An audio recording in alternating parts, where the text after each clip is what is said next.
Yuba-Sutter.live's local government live streams are presented by Plumas Lake Self-Storage in Plumas Lake, where lifelong local residents are helping other residents keep things safe, providing indoor storage units, outdoor RV and vehicle parking, moving supplies, and Penske truck rentals. Details at plumaslakeselfstorage.com.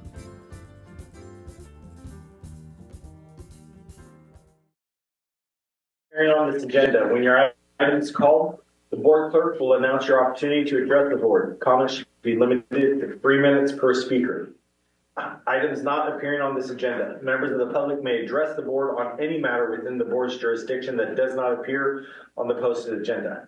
No action may be taken on any matter that is not on the posted agenda. Members of the public wishing to address the OPUD board at this time are requested to use the raise hand feature, state your name and residency for the record, and begin your address to the board. Comments should be limited to 3 minutes per speaker.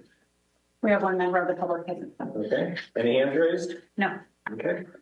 Item 5, comments from the outgoing president. Well, as 2024 comes to a close, we've had pretty good years. Real quickly go over the list of OPUD accomplishments for 2024. For general district business, we helped disperse water conservation kits this summer and participated in the Olivehurst Christmas Parade, which is a pretty great turnout, I'd say. We successfully negotiated 3 organization MOUs and started using CalOps to advertise our positions.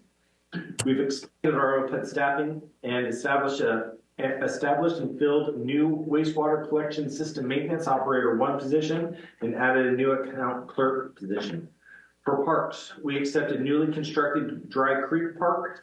We completed the splash pad project at Olivehurst Community Park. We completed phase 2 of the Bear River Park. We've added pickleball lines to the tennis courts at the Olivehurst Community Park, added a new ADA swing to the Olivehurst Community Park, participated in the park dedication of Deputy B Mileback Memorial Park.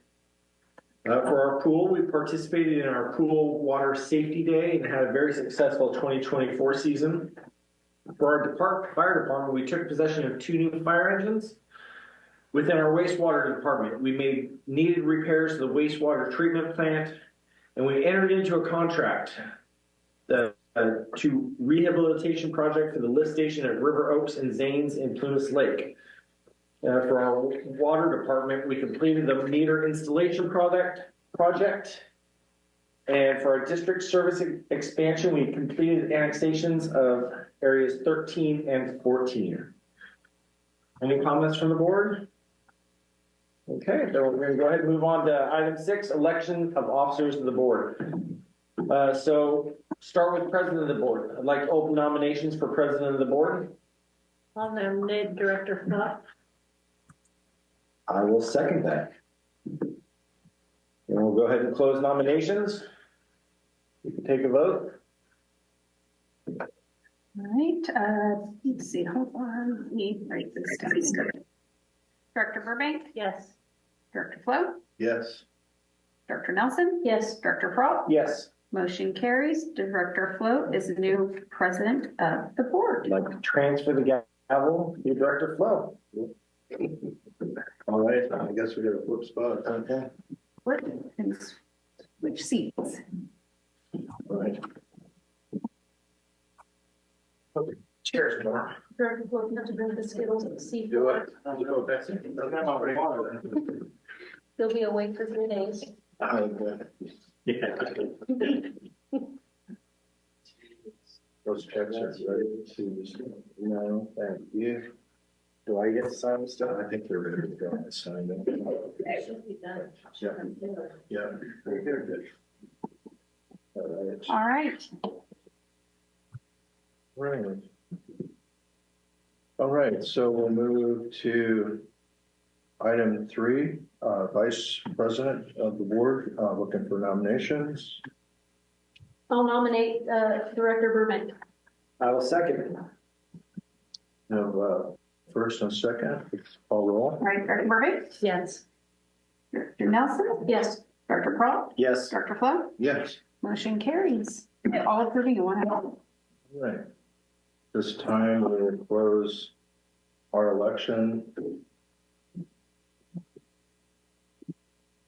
we'll move on to, Committees. okay, committees, yes. So, If you take a look, we currently have Director Grego, Director Flo for Water and Sewer Committee, Fire Department and Safety is Director Burbank and Nelson, Parks and Public Facilities, Director Burbank Peralt, and County Liaison is Director Burbank and Grego. So do you want to make any adjustments to the committees and that are standing? for our standing committees, any changes? Does anybody want to change? I do not. I don't, I might stay. So we'll hold fast with all committees. Okay, what about ad hocs? We currently have an audit ad hoc, which is Director Flo Peralt. We have South County Infrastructure ad hoc, which is Director Peralt and Grego. And then we have labor participation in various public work projects ad hoc, which is Director Peralt and Grego. Do we want to make any adjustments or do we want to sunset any of these or do we want to continue on with those? I'm okay with continuing on what it is. I am too. Agreed. Are you okay? So we'll with that? extend those for one more year. Yes. All right, and do we want to make, nope. So we'll continue with those. Yeah, I'm good with that. And then examining the, Tuesdays or Wednesdays are okay for water, wastewater, and then parks and fire okay on Thursday for meetings? I'm good with whatever. Yeah, fine with Thursdays right now. Okay. Mm-hmm. There it goes. There it goes. If it ain't. It ain't broke. All right. Dylan, any comments? Okay. Nope. All right, just checking in. See if you're listening. Okay. We're good with item 6. Yep. Okay, moving on to consent. I'll second. I have a first and second on consent. Director Burbank, Yes. Director Nelson, Yes. Director Peralt, Yes. Director Flo, Yes. motion carries, all approving with one absent. Thank you. Okay, item 8, district business, consider the first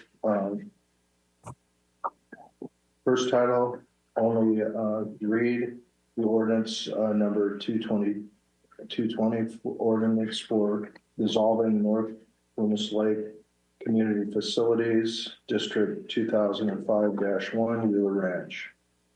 Okay, so this is the CFD that we don't collect on, we haven't collected on quite some time. It deals with Wheeler Ranch. The reason we don't collect on it is we were able to, when the developer went bankrupt about 15 years ago, we were able to successfully negotiate a cash buyout for pennies on the dollar of all the infrastructure. So we don't have to, and we were just trying to get our parks back and we ended up getting the bonus plan and getting everything we needed out of it. So we do have money left in the account. Encumbered right now, we can only spend it in Wheeler Ranch. It's going to be used for methane treatment of the Wheeler Ranch treatment plant. The ordinance doesn't reflect that, I believe. So we're going to have to make some minor changes. Legal counsel's aware of this, and I think that she can, working with Karen and myself, she can make the changes. So I asked that you make a motion to that effect. Through the chair, I've got Joan's hand raised. Hi, Joe. Go ahead. Thank you. I will just endorse what the general manager said. I proposed some potential language to Karen this afternoon. I don't yet know how much is left in the fund and whether the entirety is being projected to be spent this fiscal year. And I don't know that we can actually, I don't know if we can close the CFD until we've finished spending the money, but I see that we have Constantine on the phone in the meeting as well. So. Yeah, how much money do we have? Are we talking about? $817,000. Okay.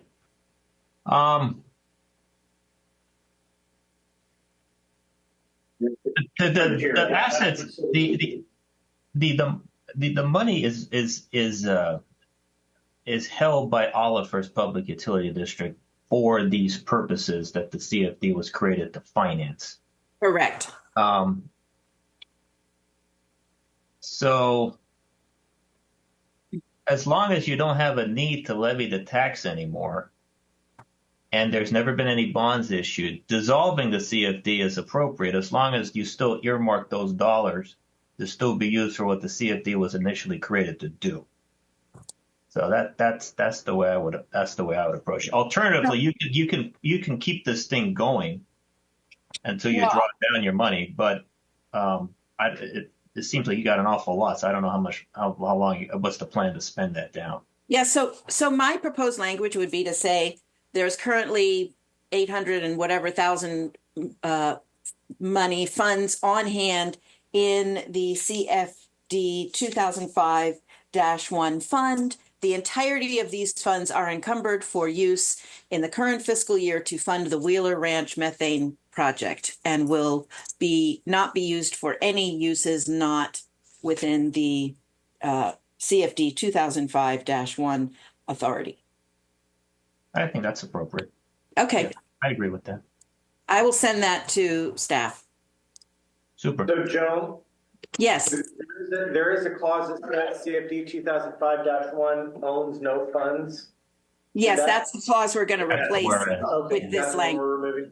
Okay. Yeah, I noted when John and I were going through the agenda, I noticed that this said that, and I just wanted to verify that indeed there were no funds, and then Karen let us know that there were funds that have been encumbered.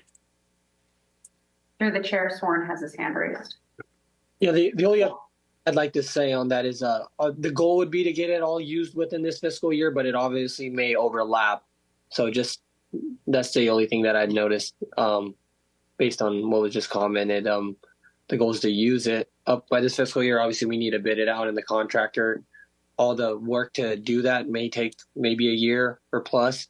So I'm not sure if all the funds would be used this specific fiscal year, but within fiscal. I will take out in the current fiscal year and simply say the entirety of these funds will be encumbered for use to fund the Wheeler Ranch methane project and will not be used for any other purpose beyond those authorized by CFD 2005-1. Perfect. Thank you so much. So through the chair, Jen, will the title of the ordinance stay the same, or will we need to make that adjustment? No, I think We are still dissolving it. still dissolving. Okay. Yeah. We're just making a commitment within the dissolution of how we will use the balance of funds on hand. Would this CFD have dissolved on its own? Was there a sunset for this? No. Well, the terms of the bonds, I think when it was created in 2005, the terms of the bonds the tax may have run for 40 years. So I think usually the new CFDs, they term out after 40 or 45 years. Since you guys the district never issued bonds, everything was being levied for pay-as-you-go purposes. And since the obligations, as the general manager indicated, have been paid off, you don't have a need to levy the taxes anymore. Yeah, and typically these things, they stay on the books, on the roll, the tax rolls and stuff, but you're not collecting, so nobody. But the reason this is different is they're developing North Wheeler now, and it's on their lots. It's encumbering their lots, and that they have issues selling houses like that, the developers. So Even though it's a zero collection, title companies don't distinguish. They just say, well, look, you got a CFD on there, they could collect on that income, you know. So but that's my question. Is there any, looking out into the future, whether it's capital outlay, would there be any need where it might be easier to leave it on there so we wouldn't have to go back to the tax or to the residents to ask for this money at a different time? I can't see any way that we could do that based on what it was for. It was for infrastructure, you know. And the methane, to be honest, you know, it should have been put there. The methane removal should have been put there to begin with. So that's a legitimate use. We could justify that. Through the chair, Joan has her hand raised. Joan? Thank you. Karen, can you repeat the amount of funds on hand? $817,232.91. Thank you. Of course you do. I'll go ahead and make a motion to approve. I'll second it. No, you're not approving. You're doing a first read. It's just the first read. Oh, So that'll be in January. And it will be, so you'll read by title only, subject to the revisions discussed on the dais this evening. If these funds are increased. So do we need to read this? Do we need to read this item? No, not the whole, no, you won't read the whole ordinance, no. All right, so we're good with number 8. Well- Moving on to, yes. Yeah, what you do is you read the title only, and then make a vote to waive further reading of the ordinance by majority vote. All right. So again, consider the first title only reading of the ordinance 220, an ordinance dissolving the Plumas Lake Community Facilities District 2005-1 Wheeler Ranch. Looking to waive the reading. Move to waive the reading. Move to waive the reading then. Yes, I move to waive. All right, second. And move to waive the second reading. Okay, move the second reading. Okay. Do I have a second? I'll second it. I have a first and second. So Director Burbank? Yes. Director Nelson? Yes. Director Peralt? Yes. Director Flo? Yes. Motion carries, all approving, one absent. All right, thank you. Thank you, Constantine. Happy Thanks, holidays, Susan. Bob. Thank you. Happy holidays. Moving on to Public Works, Parks, receiving an update on Plumas Lake Adult Softball League, non-for-profit status. Okay, so I'm sure you guys remember we brought this. This was brought to our attention in August of 2023, so it's been over a year. The organization still does not have their not-for-profit status completed. Unfortunately, they had, the last letter that we had from them was quite some time ago, and that was in July, where they said they're still working on it. We still don't have anything, so my suggestion right now is that we terminate their current use agreement, and then as soon as they get everything put into place, they can come back and do another request for use. Through the chair, Brianne, didn't you try to contact them recently? Mm-hmm. Yeah, we don't have anything. It was brought forward in our Parks Committee, letting, you know, there's nothing there. And I don't know how much longer it's going to take for them to actually get their not-for-profit status. I don't know what the holdups are, if there's any. The last communication, they said they had reached out and talked to a specific individual with the state, with the IRS, and we still don't have proper documentation. And nobody's online. Nobody's online. No, and it's like I said, it's been over a year, and typically not-for-profit statuses don't take this long to receive. So I'm thinking there's something that they're missing. I know that Christina that has been very busy with other things going on, and so I'm not sure if this is kind of fallen by the wayside. They did say that they would pay the $500 whenever they go ahead and want to use the park again, but with this use agreement, you know, it's just kind of hanging out there in the wind. But you know, we have had other organizations ask us, you know, and inquire about it, but you know, I'm not sure if, you know, they're in the process of getting their not-for-profits or just what they've been given, you know, the information that they're required, that we do require for them. And I haven't heard anything back from them as well. So just trying to follow up and close. I think we're being fair. Do we need a motion to terminate that use agreement? And given the way it is on the agenda, are we allowed to take that motion tonight since this is just an update, or do we need to put that on a future? you guys can make the motion. I'm just giving you the update and with what my recommendation is, but if you guys want, we can see if they want to come back and do another January meeting, but you know, I'm just giving you guys the information, so. To the chair, I think it's just using a staff time. I would move to dissolve it, and if they get it together, then they can come back and start over again.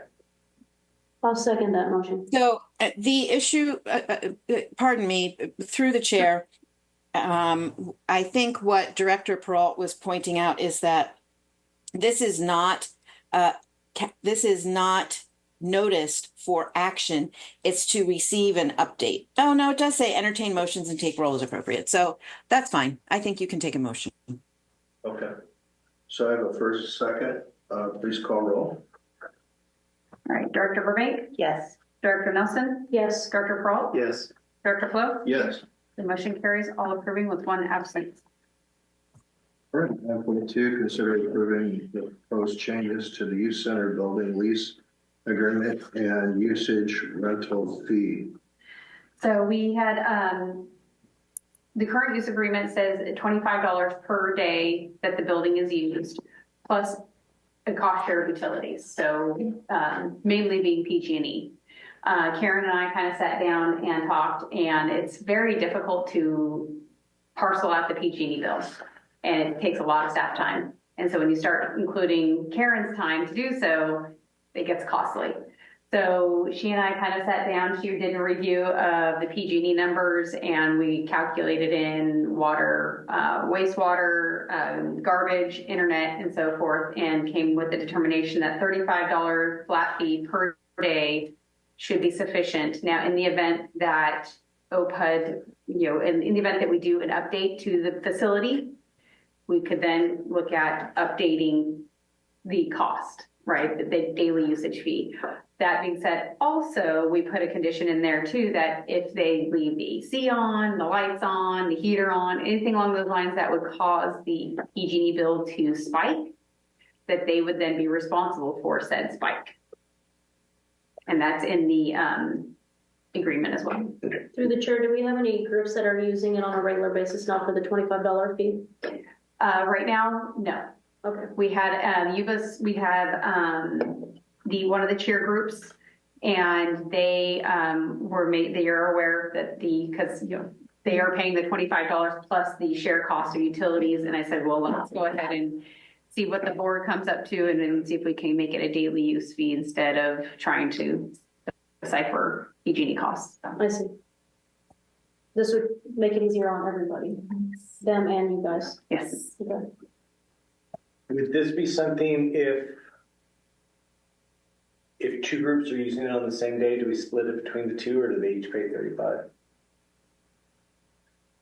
Sorry. Well, then, Listen, well, here's the problem, how it all came about. We don't really have a basis on continued use, and the PG&E with the rates going up, it hits the second tier, whatever it is, right? Mm-hmm. We may want to consider if we have two groups in there and see what it is, if it's covered. The $25 fee was derived about 15 years ago as an average, and no charges were even ever done on the electricity. So now we think we added the internet on there. We may have some computer issues where, you know, when the groups in there want to use our access for, hopefully not for streaming or whatever else it is. So I think the $35 would cover everything from toilet paper to you name it. You know, cleanup that's done by our people, and, you know, take it as that and see what happens if we have another group come in. We go ahead and take a look and see, and if it's covered, that, you know, we may want to go ahead and do a refund if it becomes excessive. And, you know, we do something, but I think the best way is just do the flat fee, make everybody happy. It makes it easier for the groups to budget. Mm-hmm. Because you go in and you try to sign the contract, and you don't know how much the variable costs are going to be, you know, it may make it a little more difficult, so. And now that we have Wi-Fi out to that building, yeah, I know there have been discussions about getting it cleaned up, getting it updated. It mentions the heater and air conditioner. Can we put in a programmable thermostat, a Wi-Fi enabled thermostat, so we can monitor that? And I know a lot of them have motion sensors, so if there's no motion in the building, if someone were to accidentally leave it up, it's still gonna turn itself off. That's a good idea. Okay. Then I'll make the motion to approve the increase. A second. I have a first and second, please call roll. Director Burbank? Yes. Director Nelson? Yes. Director Pearl? Yes. Director Flo? Yes. Motion carries, all approving. One Okay. absent. 9.3, consider approving special request for Just Books and Things to use Yuba Woods Senior parking lot on Hidden Creek to sell their business items. So this is another group, it's a for-profit business that would like to utilize the parking lot to sell their merchandise. So we currently do not have a parking lot use agreement. And so that is something that we are in the process of gathering information, gathering prices. I reached out to City of Lincoln, Roseville, Rockland, Yuba City, Citrus Heights, and the City of Sacramento to gather a cost of what they charge for businesses to utilize their parking spaces. Right now, I've got a various range, and some of them range from $270 to $450. Some charge by the hour, some charge by the day. Some of them you are typically allowed to only utilize one parking spot. Any additional parking spot is going to cost an additional fee. So it's kind of a various of charges right now that I'm trying to decipher and still waiting for incoming information. So it's not been put into place just yet, just still gathering. But we do have a business that has done a request to utilize the parking lot for their for-profit business. She would like to utilize it about 10 times a month, and each time 3 to 4 hours. Is she selling books out of here? Yes. It's fair. Strange name as she was. I mean, sometimes they have trinkets and other things as well. But to the chair, so part of the conversation at committee was that we keep having for-profit businesses want to get free rent on our property to run their business. So this is kind of like, let's bring it to the board and see what the board thinks about this. And then. Well, and it does help us eliminate the gift of public funds scenarios. Right. So we currently have some businesses that already utilize the parking lot. And as such, we do not receive anything in return. And we do have gift of public funds scenarios taking place because of that, which we need to remediate. Yeah. Yeah, we need to address it. And it's definitely something. I'm glad that you're researching and let's try to get a policy in place on how we're going to handle this, because I don't think that we should continue to do it. So I thought we were wanting to do that. We were wanting to put a policy in place. Is that true? Yes, and that's where the gathering of data comes into play. Yeah. And I've been reaching out to all these other cities that have parks and what they're doing. And a lot of them say that they run it through as a special event. So each time is considered a special event. I see. And so, if it's continuous and, like they're using it every day or every week or a couple times a month, whatever the case may be, each time is considered a special event and each one has its own fee that they have to pay for. If it's just one time, and it's not a frequently type thing, then they just have for example, the City of Lincoln, it's a $30 fee. So it's considered a pop-up event. City of Roseville, it's a $50 fee for a pop-up event. But then you have the City of Lincoln charges $30 per hour. So, if they're there 3 to 4 hours, you're looking at that fee. And so the City of Roseville says you're allowed 1 parking spot. You take over more than 1 parking spot, you have to pay for said parking spots. So it's a lot of information to decipher and try to come up with a price point for us, but it's incoming.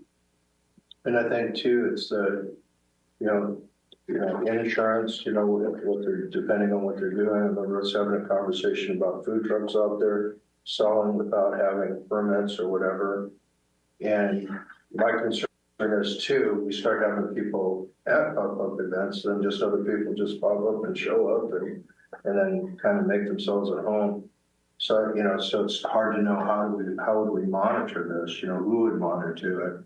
Yeah, who would make sure everything's kosher, you know? And we don't have the staff to do that. Right? No. We just don't have. That's why I appreciate, you know, what Lincoln does and Roseville and such.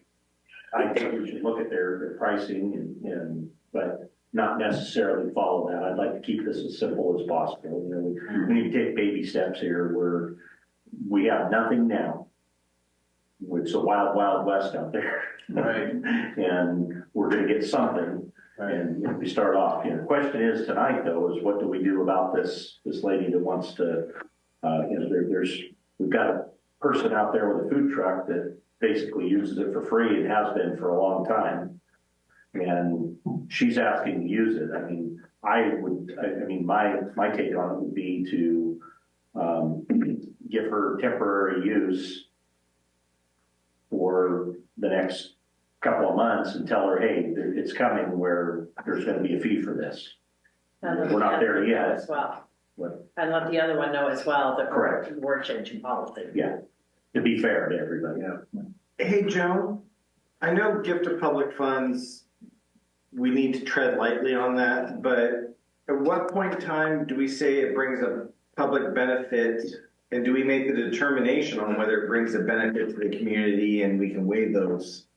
Yeah. So if you make so for example, if there were a lending library that wanted to use a facility and they're providing that public benefit without charging the public for, you know, the borrowing of books, if it was, you know, trade-ins, you've seen those types of organizations in the past, then that would be a public benefit. But if you have someone using city property to earn revenue, that's not a nonprofit, then that is arguably, a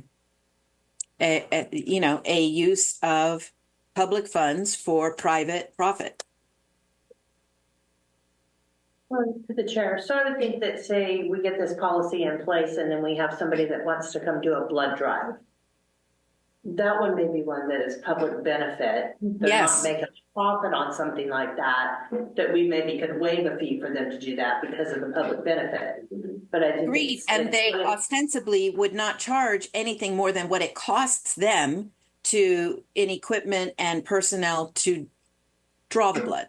So, or Right. many Yeah, you're many not out blood there draws running a business. are free. Yeah.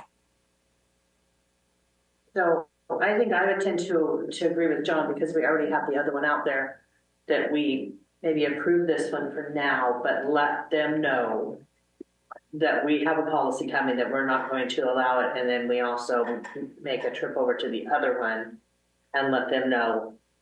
Well, not that we're not going to allow it, but that there's going to be a fee. something. We're changing the policy and there's going to be a fee to do that, but we need to let the other one know as well that, you know, this is.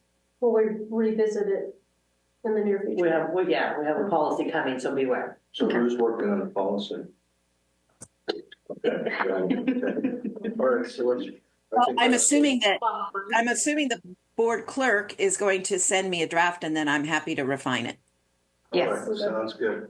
Well, then I'll motion to approve, just books and things to, be able to utilize our property pending, for the future policy. I'll second. Then first and second, please call roll. Director Burbank? Yes. Director Nelson? Yes. Director Pearl? Yes. Director Flo? Yes. Motion carries, all approving with one absent. All right, moving to water, wastewater, receive an update on South County infrastructure.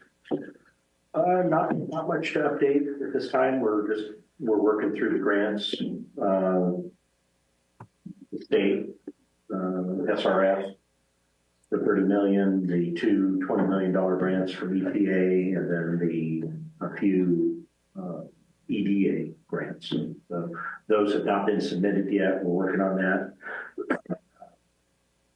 I've asked Brianne to open up or to get us registered on the portal for EDA, and then we're trying to work through technical issues on getting other people access to our portal to download information. There's several people in our management group that need to be able to access that to put information in there. So we're working through that. But that's about it for now. We still plan, schedule still looks good for going out to bid late spring to, we've got several phases. So it'd start late spring and go through the summer. We'd be doing bids on the project. Sounds good. Yeah. So, yeah, during our committee for water wastewater, we receive a monthly update on where we're at with the infrastructure. All right, so moving on to 9.5, receive an update on the lift station at River Oaks and Zanes and Plumas Lake. Yeah, I talked to the contractor today or yesterday. They're just working. The last item to finally get moving is the bond. He's waiting for the bond insurance company to issue the bonds.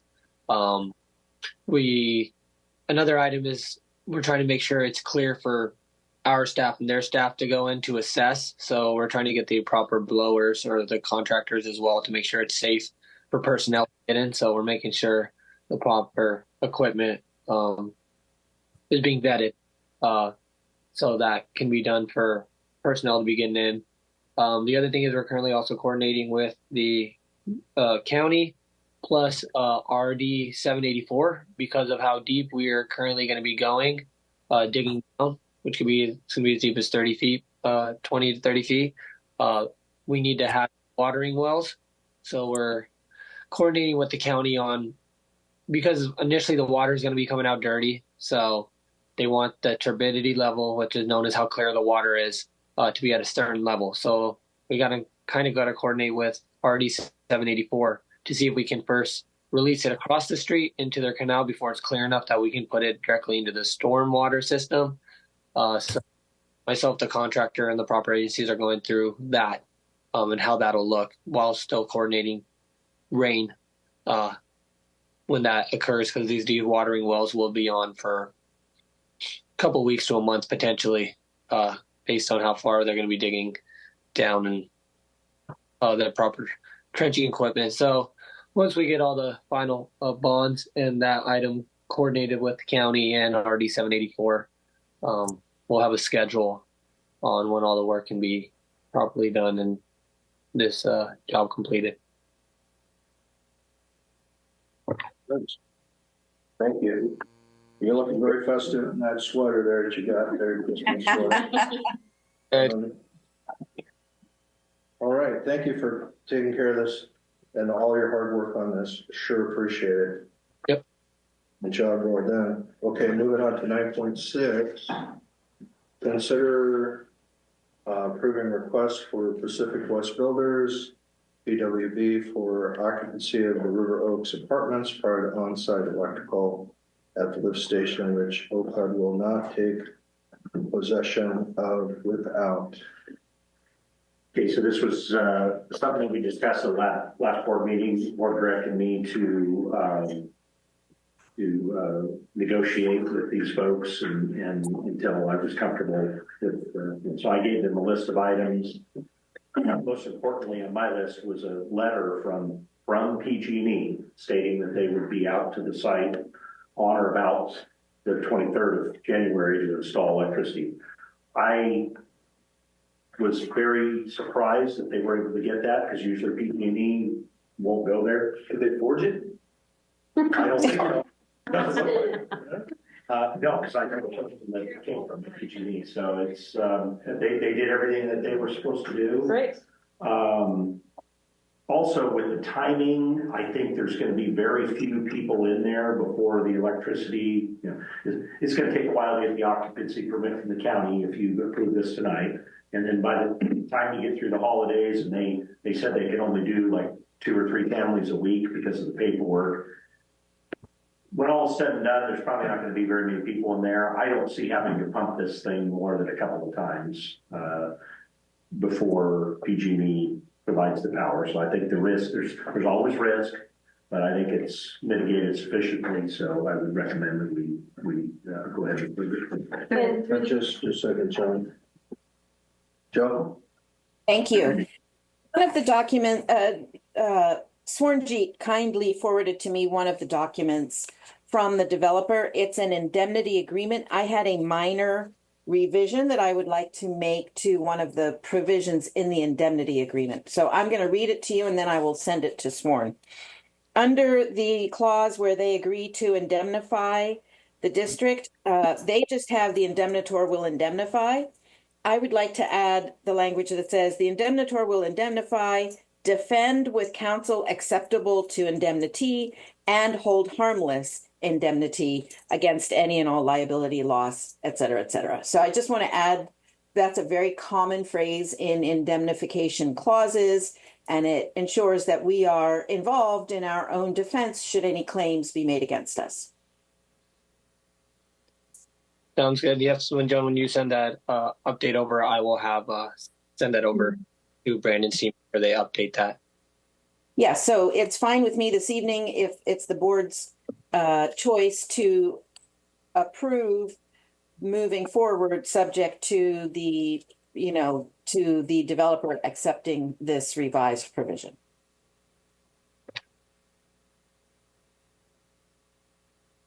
Make that motion with that change. A second. All right, have a first and a second. Please call roll. Director Burbank? Yes. Director Nelson? Yes. Director Pearl? Yes. Director Flo? Yes. Motion carries, all approving with one absent, subject to the developer agreeing to the modifications. Very good. All right, moving on to board committee schedules. We kind of already covered that in our pre-discussion of committees. But please notate committees for January are canceled. Those are mini meetings that are canceled. Committee meetings are canceled. I should read those emails a little closer. A little bit. He's giving me a hard time. Then moving on to reports, general manager. Nothing really to report. I did attend I was invited to a couple of the holiday parties today that water and wastewater had, and there was a lot of very good food. So probably won't eat for like a month then. But not enough to bring here for us.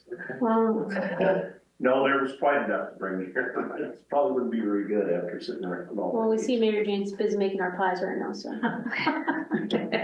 Oh, You better hope not. Better hope not. Yeah, she's not. No, she's not feeling good. She sounds terrible. Okay, so Joan, do you have anything to report?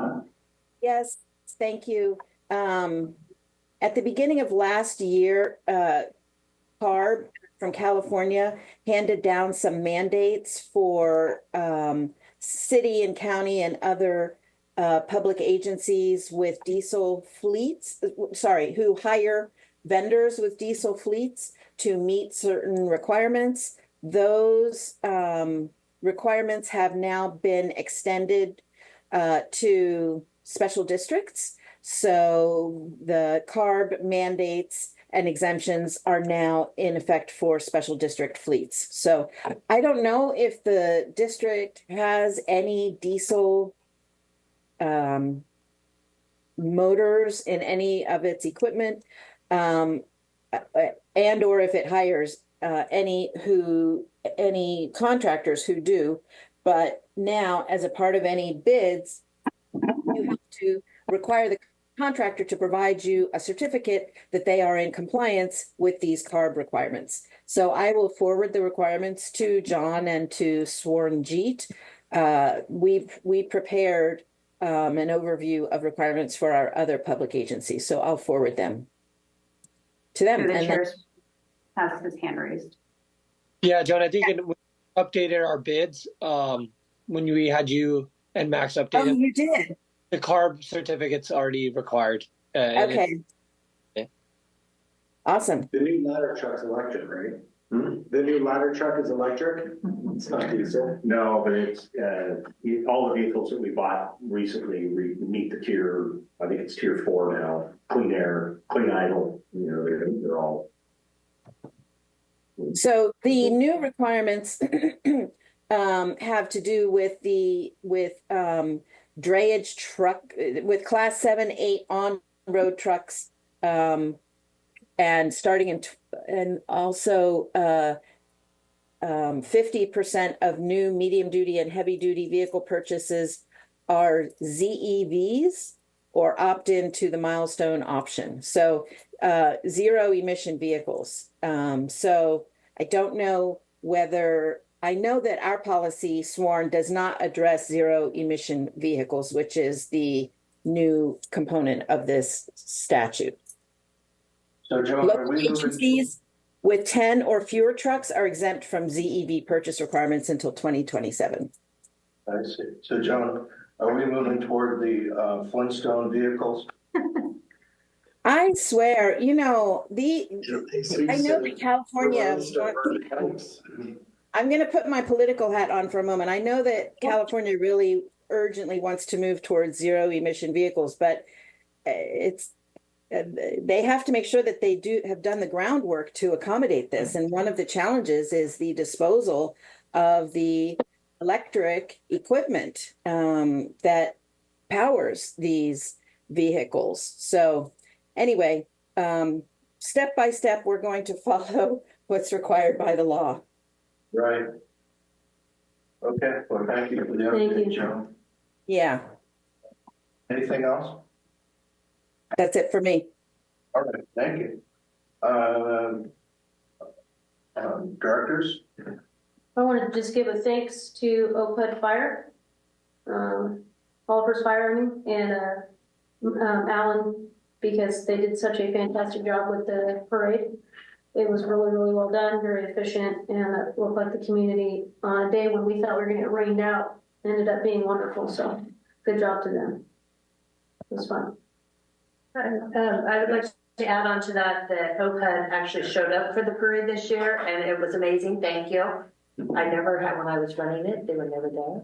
Jesus looked amazing. Yes, but it was all lit up, all the equipment and everything. It was really, really good. And then I'm going to give a little update on our nonprofit. We did 464 families. We did get the fairgrounds a day early, so we were completely ready to ship those things out Saturday morning, and I was driving home by 2:15 with individual drivers taking, that was wonderful, taking these and delivering to families. So It was wonderful. So yeah, It was so efficient compared to past years. It was very fluid. So Yeah. Excellent job, you guys. Yeah. Anything else? Okay, correspondence? None. Okay, so we'll move on to closed session. 13.1, confidence with conference. Is that right? Conference? Yep. Conference with legal counsel, significant exposure to litigation pursuant to Government Code Section 54956.9, parentheses D, parentheses 2, colon, number of potential cases is just one. All right, I will see you there. See you there. We're going to stay put. Recording stopped. Jump in there with Yuba-Sutter.live's local government live streams are presented by Plumas Lake Self-Storage in Plumas Lake, where lifelong local residents are helping other residents keep things safe, providing indoor storage units, outdoor RV and vehicle parking, moving supplies, and Penske truck rentals. Details at plumaslakeselfstorage.com.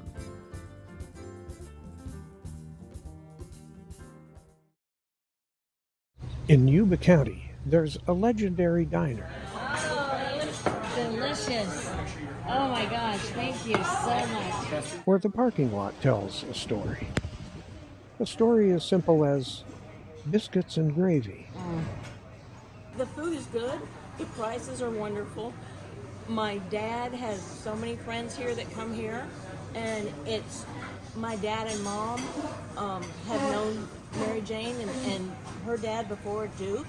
Duke's Diner on 7th Avenue, home of legendary chili, holiday pies, and generations of local residents preparing tasty, hearty food for generations of local people. Join Mary Jane and her genial associates as they serve meals you'll come back for. Duke's Diner on 7th Avenue, Olivehurst. In Marysville, where roots run deep, McNally Appliances promises to keep the best brands with a smile on its face. We service what we sell, it's a warm embrace.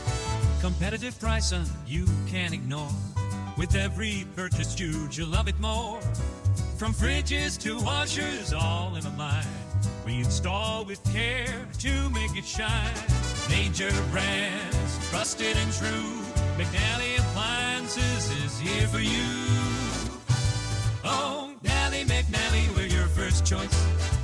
In Marysville, we help you rejoice. We service what we sell, no need to stress.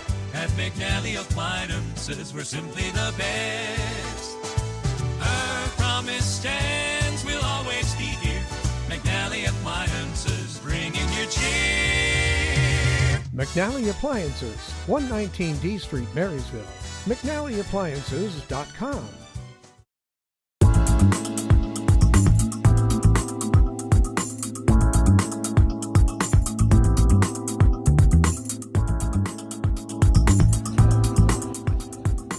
You've seen signs marking some of the gems in Marysville. They're produced by Sapphire Sign Company, providing something small, large, and mobile. With decades of experience, Sapphire Signs has pioneered local production of a variety of signs, like temporary campaign-style signs, welcomes for unique events, building signage, event promotion, and vehicle customization. Need a sign? Make it a gem from Sapphire Sign Company. On the web at sapphiremarketinggroup.net.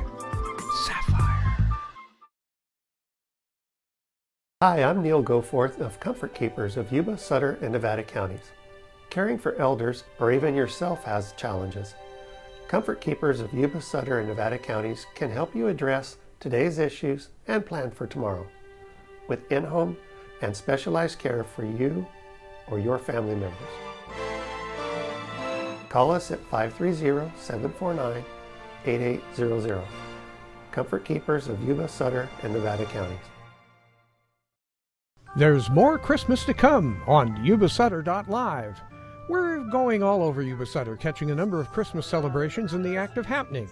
Friday at 5 p.m. we'll have the Yuba City Christmas tree lighting, and then zip out to Sutter for the 6:30 Sutter Parade of Lights. If you missed any of them, you can binge watch them for the first time, or watch them again right here this Sunday night. 5 p.m., the Marysville Christmas tree lighting and 73rd Marysville Christmas Parade replay. We'll list the winners. Then at 7 p.m., the 55th Olivehurst Christmas Parade replay, also with winners noted. At 8 o'clock, the Yuba City Downtown Christmas Tree Lighting and Sutter Parade of Lights replay. Christmas events in Yuba-Sutter this Sunday evening at 5, 7, and 8. Merry Christmas, Yuba-Sutter.live. Yuba-Sutter.live. It's the truth that comes through. You're watching Yuba-Sutter.live, Yuba-Sutter's live streaming channel on Facebook and YouTube. Thanks for watching, and Merry Christmas.